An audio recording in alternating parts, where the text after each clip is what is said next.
Dr. Shabir, welcome to Let the Quran Speak. Pleasure to be on. Well, we are finally moving on to another verse of the Quran that speaks about women's covering, Dr. Shabir. And this is from chapter 33. It's verse 59. It addresses the Prophet Muhammad, peace be upon him. And it says, "Tell your wives and your daughters and the women, believers, to lower over themselves their garments." And the Arabic is jalabib, right? And it says that is more suitable, that they will be known and not abused or harmed. So there's a lot to unpack here, Dr. Shabir. So why don't you begin? Yeah, so the term jilbab, which is mentioned, and you rightly said the plural is jalabib, this could mean a large outer garment. So it is interpreted, and I don't see any difficulty with that interpretation.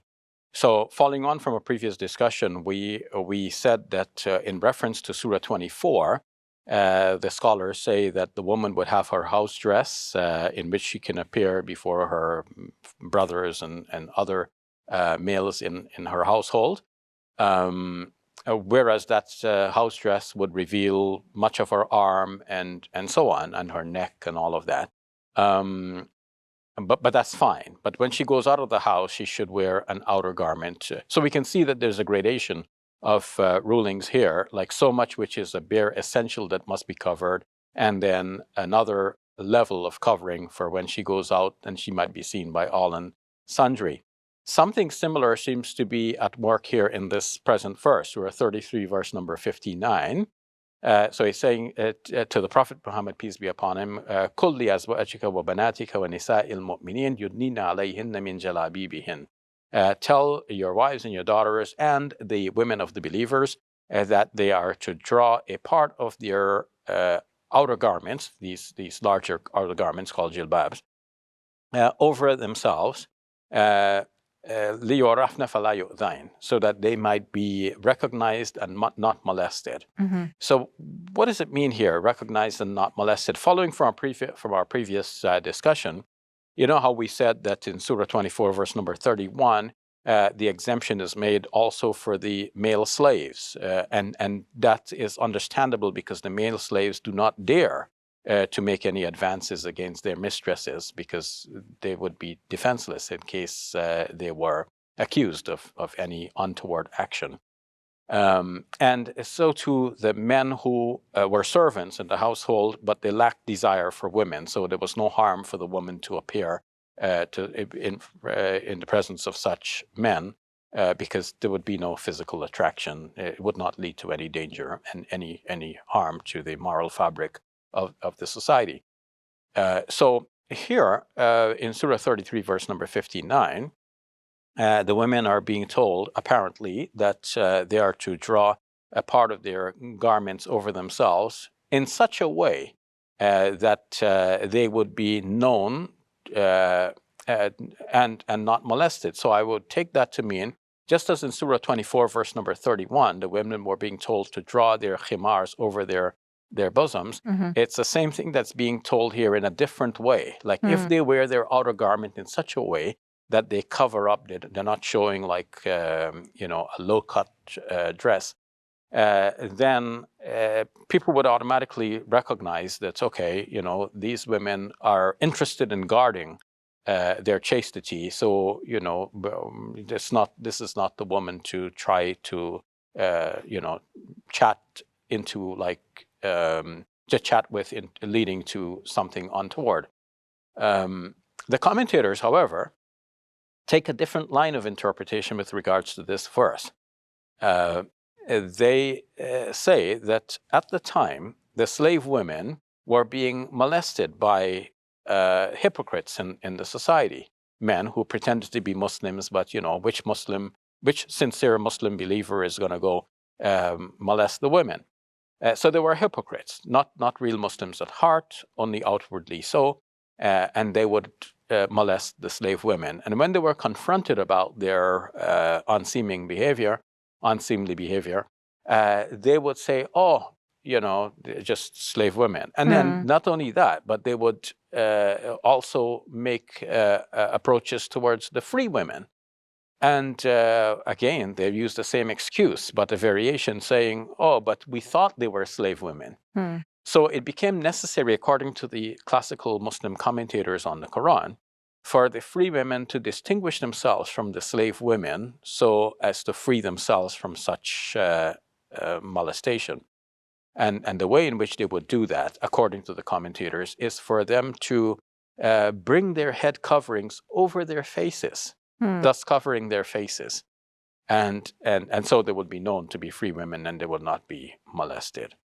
There are some problems with that interpretation. I can tell as you described it that you're not convinced. So tell us what you think of the problem. And I should say from the start, had I been convinced of that interpretation, I would not have offered the other one. Because who am I to offer my own interpretation in the face of these giants of Quranic commentary? I mean, I learned from them, and without reading their commentaries first, I wouldn't dare to say anything about the verses.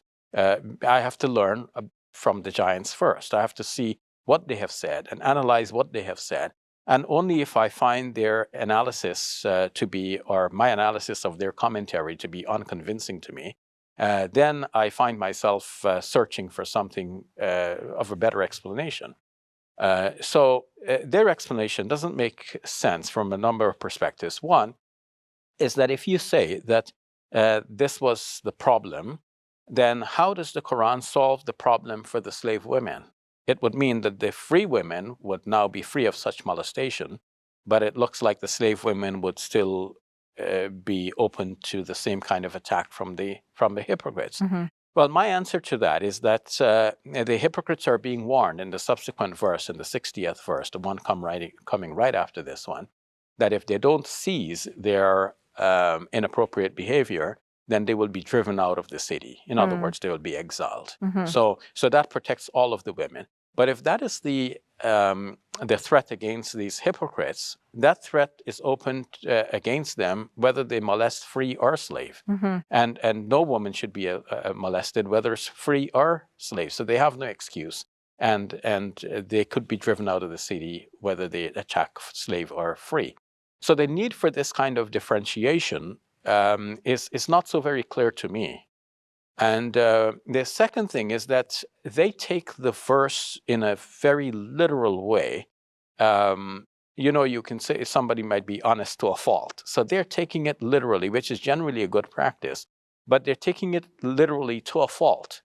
They're making the verse mean something which it did not obviously mean. It seems to me that it means something similar to what was already explained in Surah 24, verse 31. But here, they're giving it the meaning that the face has to be covered. Whereas Surah 24, verse 31 gives the impression that the face would be uncovered. And many commentators actually give that explanation when they deal with that verse. But when they come to this one, suddenly they're thinking that the face has to be covered. What leads them to this?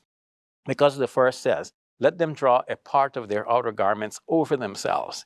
So they want to take the word over in the most literal sense possible. So over has to really come from above. So that part of the garment has to come from above the head and then come, naturally is going to drape over the face. But of course, the woman would have to see her way to walk on the street, to go about her usual business of buying and selling, going to the market and whatever. Even to go out for the call of nature, because we shouldn't imagine that life at that time was like life now, where we have indoor flushable toilets. No, people used to go out to the fields, and the women used to, according to many reports, they went out to the fields at night to relieve themselves. So, and then they didn't even have the material, the fabric that we had, in terms of the excess that we have. We can just buy long clothes, for example, or long fabric and make whatever we want to make, right? It wasn't like that back then. Yes. People really, it was scarce to find new fabric. You're right.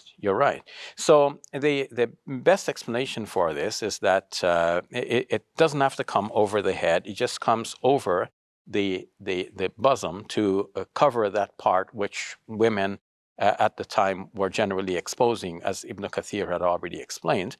And so it's to cover that the low cut area of the dress, and that way the women would be recognized as seeking purity and not up to any kind of horseplay.